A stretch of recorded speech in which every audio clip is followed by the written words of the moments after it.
So in this video, I'm going to take this inexpensive tube clamp from Barnes 4-wheel drive and turn it into a double shear clamp to mount my hydro assist cylinder to my tie rod. There's plenty of places online to buy double shear clamps, but they get kind of expensive, and this clamp was only 30 bucks, and we're going to build the rest ourselves. So anytime that you can mount anything in double shear, it is way stronger than single shear, and that's what I wanted to do for this steering bracket. But the ones I was finding online for sale were $150, $160. TMR Customs has one 4x4 garage, which I almost pulled the trigger on that until I realized I could get this for $32 on Barnes 4-wheel drive and just weld a couple tabs on and be done with it. So really all I need is to whip up some tabs, make sure that they don't cover up these holes. It looks like there's gonna be enough room, and we'll get welding. But I think will work just fine for this, that we can weld to it. And there they are. So I went ahead and bolted this on there. I could not find a 3/4 inch bolt, and these do have 3/4 holes.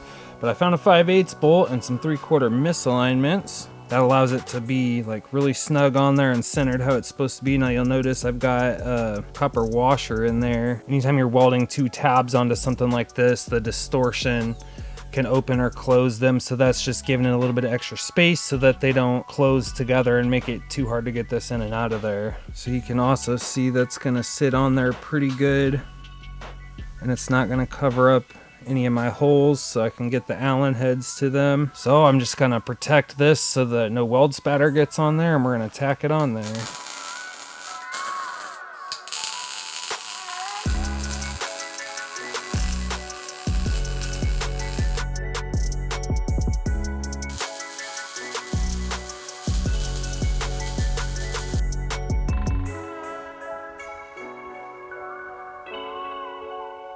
So one thing you'll want to pay attention to if you're building one of these is your clearance between here and here.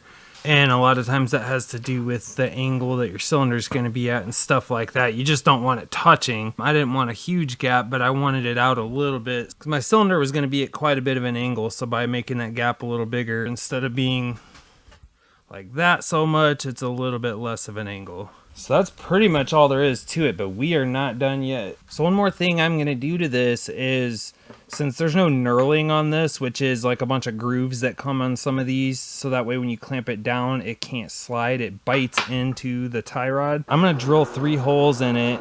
I'm gonna top them to 1/4-20, and I'm gonna put set screws with a pointy end on them. And when I tighten those down after I get this in place, it's going to, the points on those set screws will bite into the tie rod and hopefully keep this thing from sliding under extreme loads, because people do have problems with these clamps sliding sometimes when they're off-road. Now I know that some people will get this on there, they'll get it set up where they want, and they'll just put a tack weld on there, which is originally what I was going to do to keep it from sliding. But I like the idea of the set screws, so I'm going to try that out.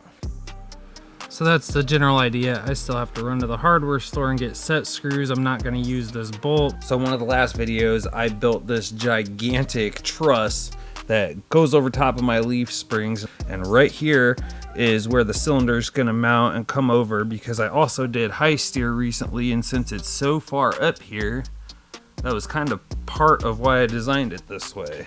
And the clamp is gonna sit right in this region. I would have put the cylinder on this side and the clamp over here, but it interferes right here where the pitman arm holds the drag link, and when I flex this side up, it's just barely going to clear, and it certainly isn't gonna clear that big old clamp.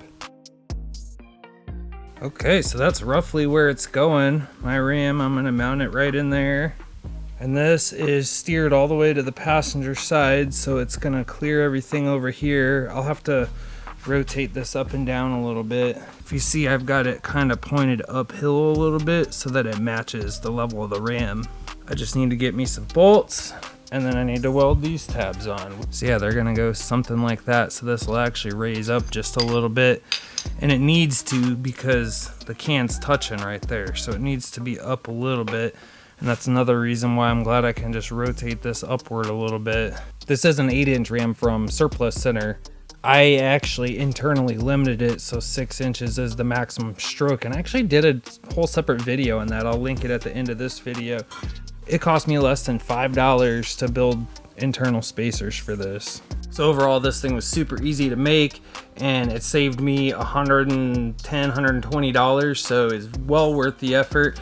And if you've already got one of these clamps in single shear, it'd be really easy for you to chop that off and cut some tabs, weld them on there, and you got double shear.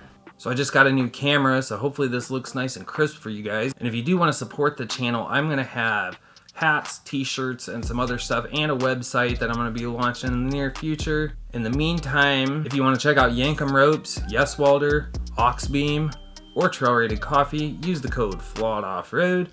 You'll save some money, and it gives me a little kickback that helps me buy stuff like this new camera and microphones and whatever. So I do appreciate the support. Thank you guys so much for watching, and I'll see you in the next one.